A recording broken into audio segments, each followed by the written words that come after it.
Thursday, the Crane Trust released its genetically pure bison herd out onto the prairie. The herd has been in pen since January 18th. Crane Trust President and CEO Chuck Cooper said today was a big day for the Crane Trust.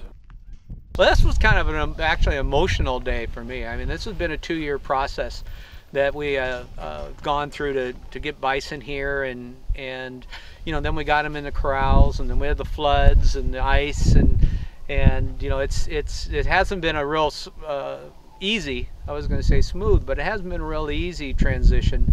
And then we got them out into the bigger catch pen, which is about 2 acres, and you know, and the staff and Bryce, what they wanted to do is we want to make sure they were calm. We want to make sure that they respected the fences. And then when we turned them loose and you saw them running across, and they're stirring up dust, and I'm thinking, you know, 300 years ago, there were millions of them doing this, and they haven't been here for 150 years. And this is the first time in over 150 years that when the cranes arrive, there are bison here. Cooper said having the bison on the prairie during the crane migration this year was important.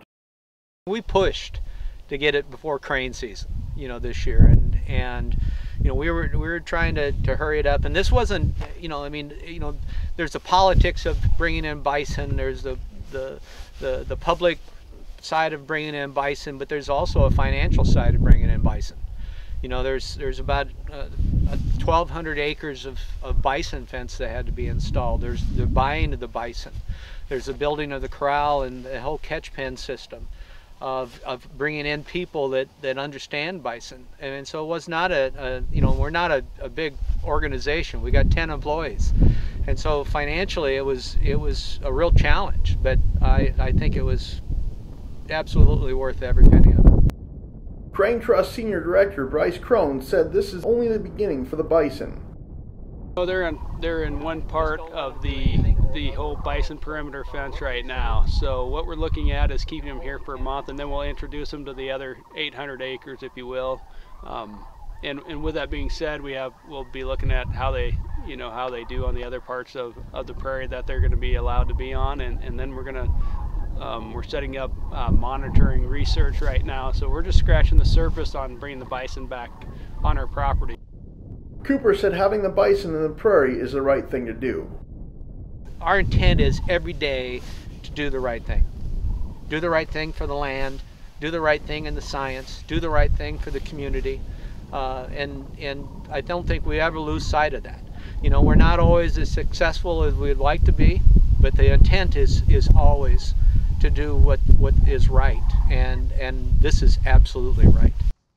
Because the bison are close to the Trust's main crane roost, the public will not be able to view the bison at this time. After the crane migration is over, though, the public will be able to view the herd. Cooper expects people to see many different things in the bison.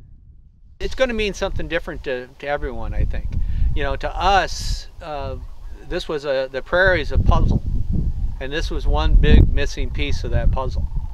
And it really solidifies a lot of the other things, a lot of the science, a lot of our land management. It brings it all back into a really, really tight circle. And you know, and that's what we're going to see. Now, I think what they'll see is a majestic animal. Reporting from the Crane Trust, I'm Zach Mayhew.